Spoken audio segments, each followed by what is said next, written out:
নমস্কার। একবার একটি ফার্ম হাউসের তার মালিক তার খুব মূল্যবান একটি সোনার ঘড়ি কাজ করতে করতে তার খামারের মধ্যে হারিয়ে ফেলে। আর ঠিক ফার্ম হাউসের বাইরেই অনেকগুলো ছোট বাচ্চারা খেলাধুলো করছিল। তো উনি অনেক খোঁজার পরেও তার ঘড়িটা কিন্তু খুঁজে পেলেন না। তখন বাচ্চাদেরকে ডেকে উনি বললেন যে তোমরা যদি আমার ঘড়িটা খুঁজে দাও তোমাদেরকে আমি পুরস্কার দেবো। তো সব বাচ্চারাও অনেকক্ষণ ধরে খুঁজলো, কারণ ঘড়িটা খুব মূল্যবান ছিল, কিন্তু কেউ খুঁজে পেল না। এদের মধ্যে একটা ছোট্ট বাচ্চা ছিল যে বলল যে ঠিক আছে, সবাই একটু বাইরে যাক, আমি একটু চেষ্টা করে দেখি। তো সবাই যখন বাইরে গেল, তো তখন সেই ছোট্ট বাচ্চাটা সেই সোনার ঘড়িটা হাতে নিয়ে হাসতে হাসতে সেই খামার থেকে বেরিয়ে আসলো। সবাই তো অবাক যে কি করে ঘড়িটা পেলো, আমরা কেউ খুঁজে পেলাম না। তখন মালিকটা বলল যে বাবু, তুমি কি করে ঘড়িটা পেলে?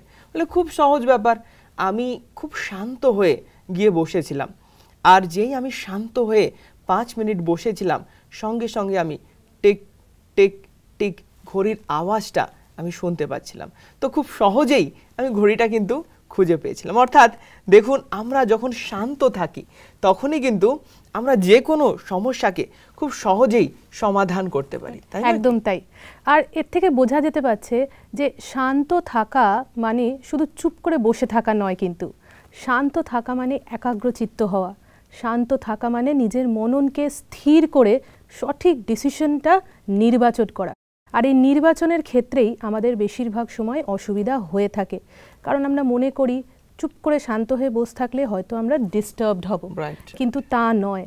আসলে আমরা যখন শান্ত হয়ে বসি, আমরা নিজের ভেতরে অনেক কিছু আবিষ্কার করতে পারি, যে আবিষ্কারের পিছনে একটা বিশাল বিশাল অবদান রয়ে থাকে। কিসের? তা হচ্ছে যোগের, তাই নয়? একদম তাই। তো দেখুন, সেই যোগ কি করে করব সেটা আমরা আগের অনেকগুলো এপিসোডে আমরা আলোচনা করেছি।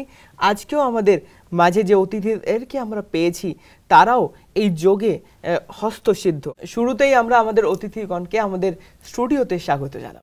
নমস্কার। নমস্কার। প্রথমে দাদা আপনার কাছে আসবো।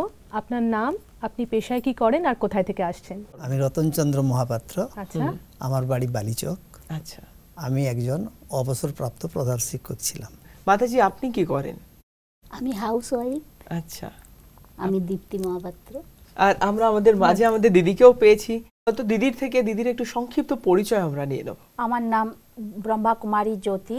আচ্ছা।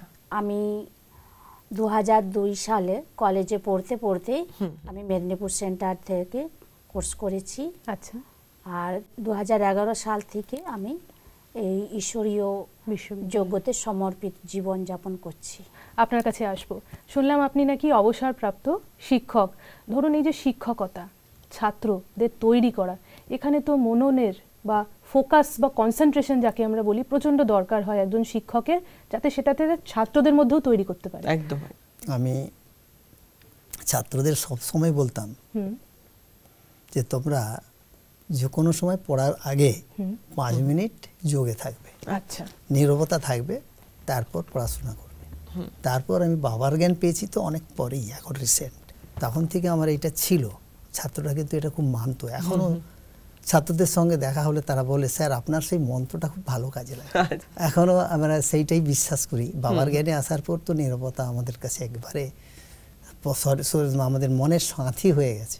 একদম। কারণ নীরবতা না হলে কিছুই করা যায় না। আর মাতাজি, আরেকটা জিনিস যে আপনি এই জ্ঞানে বা এই ব্রহ্মা কুমারীদের সাথে আপনারা কতদিন ধরে জড়িত? 6 বছর। 6 বছর। তো 6 বছরের মধ্যে উনি তো অবসরপ্রাপ্ত টিচার ছিলেন, তো আগের জীবন কেমন ছিল আর এখনের জীবন কেমন? আগের জীবন ভালোই ছিল, কোনো খারাপ ছিল না। তারপর হঠাৎ আমাদের জীবনে একটা ঝড় নেমে এলো। আচ্ছা। চলতে চলতে যেরকম আমার এক সন্তান হোটেল ম্যানেজমেন্ট কোর্স করার পরে ও কেরলে গেল। আচ্ছা। ওখানে চাকরিরত অবস্থায় 1.5 বছর বাড়ি ফিরেনি। বললো যে আমার ছুটি নেই। হঠাৎ করে মৃত্যু সংবাদ এলো আমাদের কাছে। খুবই দুঃখজনক।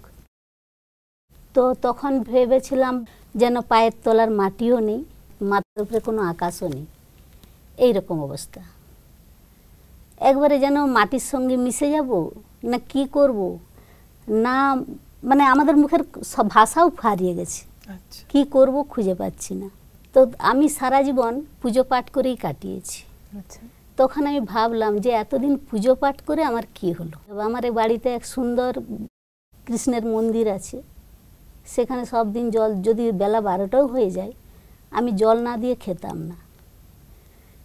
তো এত করার পরে আমার জীবনে এই দুর্ঘটনা নেমে এলো, এই ভাবনা আমার চলতেছিল।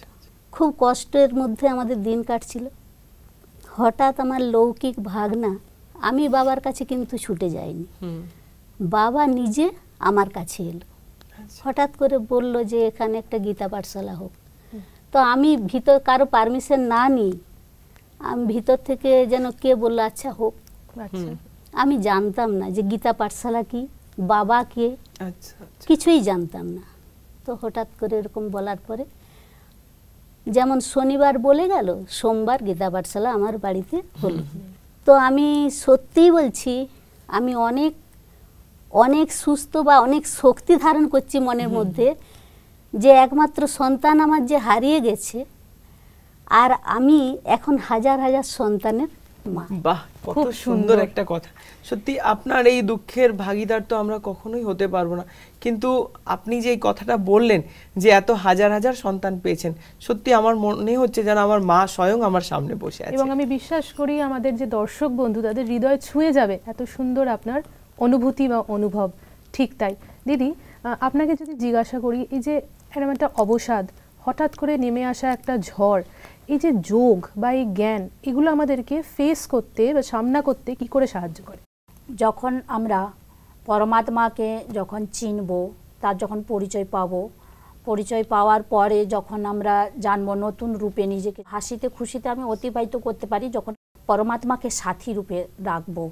যখন আমার একটা সন্তান নাই থাকলো, তো তিনি তো আমার সন্তান, তাকে যখন আমি সন্তান রূপে আমার কাছে বানিয়ে নেব, যে তিনি আমার ছেলে, তিনি আমার মেয়ে, বা তিনি আমার বাবা মা, তখন কিন্তু আমরা সহজেই আমাদের জীবনের যে কণ্টকিত জীবন আছে, হতাশা আছে, দুঃখ আছে, সেগুলোকে আমরা কাটিয়ে উঠতে পারবো।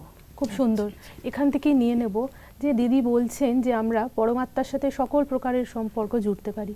আপনার জীবনের এই অবসাদপূর্ণ ঘটনার পর আপনি কি সেই পরমাত্মাকে নিজের সন্তানের জায়গাটি দিয়েছেন? একবার।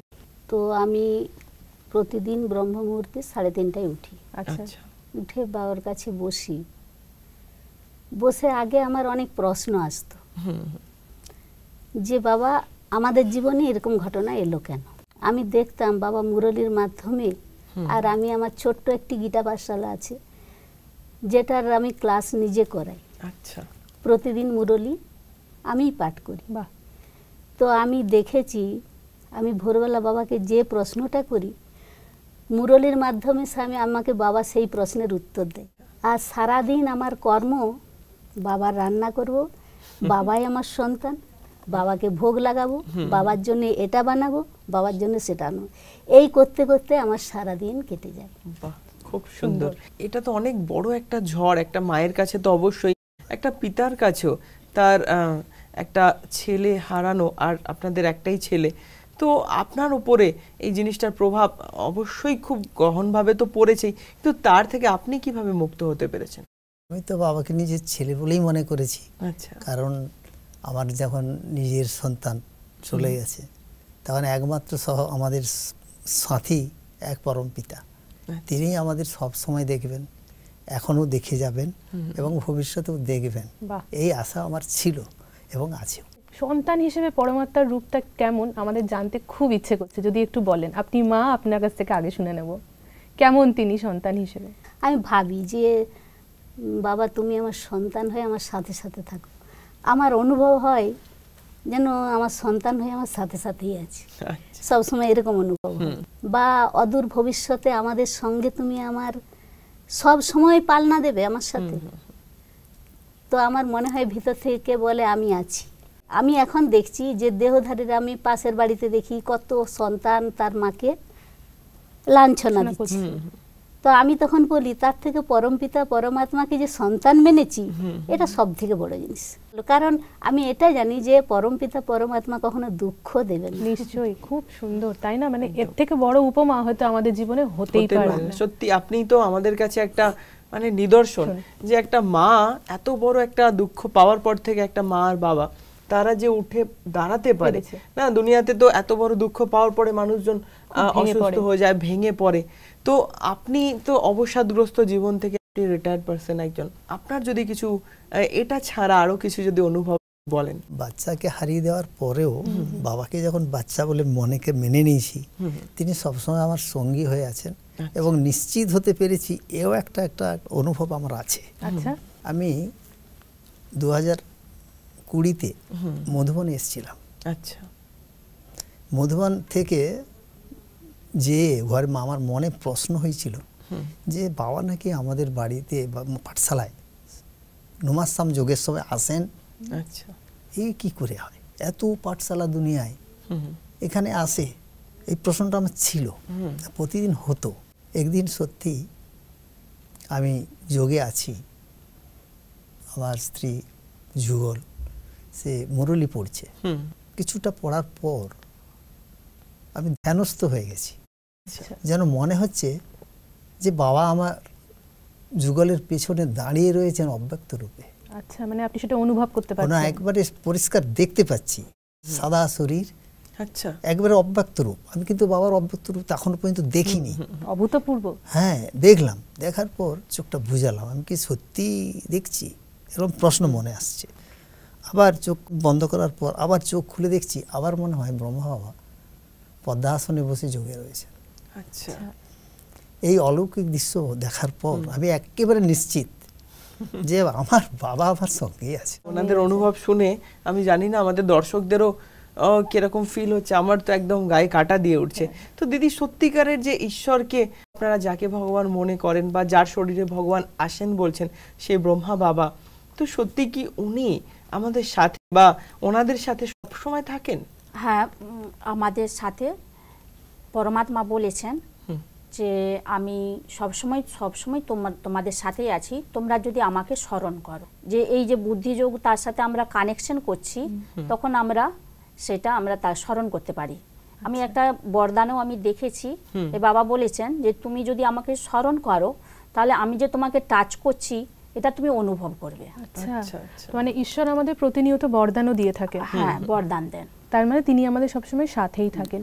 তাহলে ধরুন আমি একটা যদি প্রশ্ন করি আপনাদের দুজনকে, যখন ঈশ্বর আমাদের সঙ্গী হন তার মানে আমাদের প্রত্যেকটা কর্মই শ্রেষ্ঠ হয়ে যায়, তাই নয় কি? তাহলে ধরুন একটা সাধারণ কাজও আমি বাড়িতে করছি, এটাকে আমি কি করে শ্রেষ্ঠ করে তুলবো? বা রান্না করছি, এটা আপনাদের প্রতিনিয়ত কাজ বা যে কোনো কাজ, সেই কাজটাকে আমরা খুব সুন্দর বা শ্রেষ্ঠ বা সব থেকে ভালো কি করে করব? যখন আমরা রান্না করার মাধ্যমে ঈশ্বরকে স্মরণ করে রান্নাটা করব, আচ্ছা, যে আমি এই রান্নাটা ঈশ্বরের জন্যই করছি, সে সন্তান হোক বা বাবা হোক বা ঈশ্বর হোক বা দুনিয়ার মানুষ যাকে ভগবান মানে তো এ দুনিয়ায় শ্রীকৃষ্ণকেই মানে, কিন্তু যারা বাবাকে চিনেছে জেনেছে তারা ভগবান তো অন্য জায়গায় অন্য জিনিসকে দেখে না। তো আমি যখন ঈশ্বর চিন্তনে যে কোনো কাজ করব, সেটাই হবে কর্মযোগ। আর দিদি, একটা জিনিস খুব জানতে ইচ্ছা করছে যে শ্রেষ্ঠ কর্ম তো আমরা প্রত্যেকেই করতে চাই, যে আমরা খুব ভালো কাজ করব বা সমাজের বুকে আমাদের নাম হবে, প্রতিপত্তি হবে, কিন্তু তার জন্য যেটা করা দরকার আমরা ভাবি এক, কিন্তু হয়ে যায় আর এক। তো সেটা কেন হয়? তার কারণ হচ্ছে আমরা যখন নিজেকে জানি না এবং অন্যের জন্য যে আমি করব তার যে কল্যাণ হবে কি বা অপকার হবে সেটাও আমরা ভাবি না। আচ্ছা, আচ্ছা। যখন আমরা ভাববো যে আমি আসলে কে, আমার সত্য পরিচয়টাকে জানবো, যে আমি এক পরমাত্মার সন্তান এবং সারা বিশ্বই হচ্ছে আমার পরিবার, আমরা আত্মা সবাই ভাই ভাই। তো যখন আমরা এই ভাই ভাই হিসাবে অন্যের জন্য যখন উন্নততর ভাবনা নিয়ে আমরা রেখে যখন কর্ম করব, তখন কিন্তু তার ফল কিন্তু অবশ্যই আমার শ্রেষ্ঠই প্রাপ্ত হবে। অবশ্যই। তাহলে দেখা যেতে পারে এই যে আমরা একে অপরের সাথে কথা বলছি, কথোপকথনের মধ্যে আসছি, আলাপচারিতায় আসছি, এর মধ্যেও তাহলে যোগ জুড়িয়ে আছে। আমি কথা বলছি তখন তো বাবাই করাচ্ছেন, পরমপিতাই করাচ্ছেন, কারণ আমি তাকে স্মরণ করেই তো কথা বলছি, আর তিনি যা করাচ্ছেন আমি তাই করছি। মানে সবকিছু উনিই করাচ্ছেন। হ্যাঁ, উনি করাচ্ছেন। তাহলে কোনো খারাপ কাজ যখন আমরা করছি বা কেউ কারোর সাথে চিট করছে, কাউকে মার্ডার করছে, সেটাও কি ঈশ্বর করাচ্ছে? না, বাবা তো কোনোদিন কারো ক্ষতি করেননি। সেই কর্মে ঈশ্বর জড়িয়ে নেই, এটা কি আমরা বলতে পারি? খারাপ কর্মে জড়িত নেই। সে কোনোদিন আচ্ছা, জড়িত থাকতে শুধুমাত্র পারে কি না। মাতাজি কি মনে করেন শুধুমাত্র কি উনি ভালো কর্মই করান? হ্যাঁ, ঈশ্বর ভালো কর্ম করান। এই যে যদি কেউ কাকু খুন করে, মার্ডার করে, ওর মধ্যে কোনো পুরনো হিসাব কিতাব ছিল। কারণ বাবা বলেন যে তোমরা 84 জন্মের চক্রে আসো, 63 জন্ম আমরা দাপর কলিতে আছি। আচ্ছা তো এই 63 জন্ম আমরা পাপাচারে নেমেও গেছি। আচ্ছা, তো এই আমি শ্রীমতের কথা বলছি, আমার কথা নয়, স্বয়ং ভগবানের কথা। এখন আমাদেরকে পুরনো হিসেব সব চুক্ত করতে হবে। কিন্তু এটা ভাবা একটু তো টাফ না? আরেকটা জিনিস যে 63টা জন্ম, মানে আমরাও কি 63টা জন্ম নিয়েছি? সকলেই নেয় না, সবাই নেয় না। আচ্ছা, যিনি হচ্ছে সত্যযুগে যে আত্মারা প্রবেশ করবে আচ্ছা, তাদের মধ্যেও 1-2 জন্ম কম হতে পারে, কিন্তু যে হচ্ছে শ্রীকৃষ্ণের আসন পাবে তারই হচ্ছে 84 জন্ম, কমপ্লিট 84 জন্ম। এখান থেকে দিদি, এটা ধরুন একটা আধ্যাত্মিক বিষয় আমরা আলোচনা করছি, এই যে 84 জন্ম, জন্মের চক্র, সাইকেল বা এই যে হিসাব কিতাব, এগুলোকে আমরা সরলভাবে কি করে বুঝতে পারি? আমরা যেমন বাহ্যিকভাবে একটা এনার্জি অনুভব করি, যেমন ধরুন এখন শীতকাল চলছে, তো সেটা সেই শীতকালটা আমরা শারীরিক দিক থেকে আমরা অনুভব করছি। আবার যখন গ্রীষ্মকাল চলবে তখন আমরা গরম একটা অনুভব করব। রাইট। এইরকমই আমাদের ভিতরকারে যে আভ্যন্তরিক যে আমাদের বিচার চলে মনের মধ্যে, তারও একটা এনভায়রনমেন্ট আছে। যদি আমি পজিটিভ চিন্তা করি তো সেই পজিটিভ চিন্তার একটা এনভায়রনমেন্ট, বাতাবরণ তৈরি হয়। একটা এক্সাম্পল দেওয়া যেতে পারে, যেমন ধরুন আমি এই সময় একটা কোনো পার্কে পিকনিক করছি, আচ্ছা, তো সেখানকার বাতাবরণ চিন্তা কি হবে, তা সবাই খুশির, হাসি অবশ্যই খুশিতে সবাই, আছে। হ্যাঁ। আবার ধরুন আমি যদি একটা শোকাচ্ছন্ন পরিবারে যাই, সেখানে কি রকম আমার অনুভব হবে, সেখানে সবাই দুঃখ এবং হতাশায় একটা ফিলিংস আছে, এবং সবাই যখন দেখবেন কাঁদছে, কান্নাকাটি করছে, তখন কিন্তু আমারও মনে হবে চোখের দিকে যেন জল চলে আসছে। অবশ্যই, মানে পরিস্থিতি, পরিবেশ যেরকম হয় সেরকম তার এফেক্টটা আমাদের উপরে। মানে আমাদের এই যে এক্সপিরিয়েন্স বা যে অনুভব, যে ফিলিংস গুলো, এগুলো আমাদের পরিস্থিতি সৃষ্টি করে। হ্যাঁ, আমাদের বিচার। আচ্ছা। তো এই রকমই যেমন দেখবেন একটা কথাই আছে, আমরা বাংলাতেই বলি যে ভালোবাসা দিলে ভালোবাসা পাওয়া যায়। তো এই রকমই আমি আত্মা, আমরা যেমন একটা ব্যবসা করি, ব্যবসার দ্বারা আমাদের রোজগার হয়, সেই রোজগারে আমরা লাভ ক্ষতি আমরা রাখি। সেই রকমই আমি যখন পরিচয় পাচ্ছি নিজেকে আমি আত্মা, তো আমাদেরও একটা রোজগার আছে। যেমন দেখবেন আমরা কথাই বলি, এসেছি একলা যাবো একলা, খালি হাতে এসেছি আর যেতে হবে খালি হাতে। কিন্তু পরমপিতা পরমাত্মা তিনি এসে বলছেন যে তোমরা এসেছেও কিন্তু তোমরা যাবে একবারে ভরপুর হয়ে। তো যখন এই যে ভালোবাসা দিলে ভালোবাসা পাওয়া যায়, তো এই সূত্র ধরে যদি আমরা এগিয়ে যাই, তো তখন দেখা যায় যদি আমি অন্যকে সুখ দিই, শান্তি দিই, তো তার ফলে সেই আত্মা যখন নিজের মধ্যে একটা অনুভব করে আমার পরম মিত্র, আমার উপকারী একটা বন্ধু, তো তখন সে যখন মনে মনে তার বিচার চলছে একটা পজিটিভ চিন্তা। আবার যখন আমি অন্যের ক্ষতি করছি, অন্যকে নিন্দা করছি, তখন তার মনে কি অনুভব হবে, দুঃখ হবে কিংবা একটা রাগের চিন্তা হবে, ফলে তার কাছ থেকে আমার মধ্যে একটা ব্যাড এনার্জি ব্যাক আসছে এবং ওইটা আত্মার মধ্যে জমা হয়ে থাকে। আপনাকে জিজ্ঞাসা করি, এই যে আপনাদের জীবনে সত্যি খুব দুঃখজনক অবসাদপূর্ণ একটা ঘটনা ঘটলো এবং তারপরেও আপনি পরমাত্মাকে নিজের সন্তান হিসেবে মনে করেন, তো ধরুন এই যে একটা অলৌকিক সন্তান আপনাদের, এই অলৌকিক সন্তানের ক্ষমতা কেমন, সে আপনাকে কিভাবে সম্পূর্ণ করেছে? অলৌকিক সন্তান হিসেবে বাবাকে পেয়ে আমি আমার ছেলের চেয়ে মনে হয় অনেক বেশি তার বাবার সহযোগিতা পেয়েছি। কেন তিনি যেন আমাদের সামনে থেকে সব সময় শুভকামনার দ্বারায় আমাদের সমস্ত মনের ইচ্ছা পূরণ করে দিচ্ছেন। অবশ্যই সেই মা যশোদা দেখিয়েছে, একজন ছিল না যে শ্রীকৃষ্ণকে সবাই মা, যে তার যে সন্তান, যে সবাই শ্রীকৃষ্ণকে দেখছে যে এই আমার সন্তান। তো আপনাদের দেখে সেই অনুভবটাই হচ্ছে। তো আপনাদের অবসাদের ভাগ হয়তো আমরা নিতে পারবো না, কিন্তু ঈশ্বরের কাছে এই কামনাই করব যে আপনারা সারা জীবন ভগবানের হাত এভাবে ধরে থাকুন এবং সারাটা জীবন যেন আপনাদের খুব খুব ভালো কাটুক, সুখে কাটুক। আমাদের অনুষ্ঠানে আসার জন্য প্রত্যেকে খুব ভালো থাকবেন, খুব সুস্থ থাকবেন। নমস্কার। নমস্কার।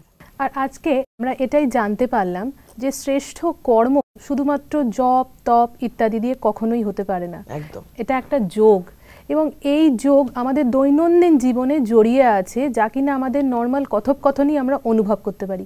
কাউকে দুঃখ দেয়া, সুখ দেয়া, এগুলো তো আমাদের হাতেই আছে, কিন্তু এর দ্বারা যে একটা বন্ধন সৃষ্টি হচ্ছে, একটা অ্যাকাউন্ট সৃষ্টি হচ্ছে, এটা আজ আমরা জানতে পারলাম। অবশ্যই কাউকে যদি আমরা দুঃখ দিই তো সেই দুঃখটা আমার কাছেই ফিরে আসবে। কাউকে যদি সুখ দিই সেই সুখটাও যেমন তার ভাগিদার আমরা হব। সেরকম কারোর ক্ষতি করলে আমরা ছোটবেলায় একটা কথা সচরাচর শুনে থাকি যে লোকের জন্য গর্ত খুললে সেই গর্তে নিজেকেই পড়তে হয়। ওপর দিকে থুতু ফেললে সেই থুতু নিজের ওপরেই এসে পড়ে। তো চলুন না একটু আমরা নিজেদেরকে পরিবর্তন করি, একটু ভালো পথে, একটু যদি সেই ব্রহ্মকুমারীরা যেটা শেখাচ্ছেন, তাদের জীবনকে এত সুন্দর করে গড়ে তুলেছেন, সেরকম যদি আমরা নিজেদেরকে তৈরি করি, প্রত্যেকের সাথে যদি ভালো ব্যবহার করি, প্রত্যেককে যদি সুখ শান্তি দিই, দেখবো সেটা হাজার গুণা আমাদের কাছেই ফিরে আসছে। এবং এই যে কর্মফল কর্মফল বলে আমরা এত কথা বলি, সেই কর্মফলটাই আমাদেরকে হাজার গুণা ফেরত দিচ্ছে। এই আশা নিয়েই আজকের এপিসোড আমরা এখানে শেষ করছি। এই আশা করি যে আপনাদের জীবন সুন্দর, সহজ ও কর্মযোগ সম্পন্ন হবে। নমস্কার।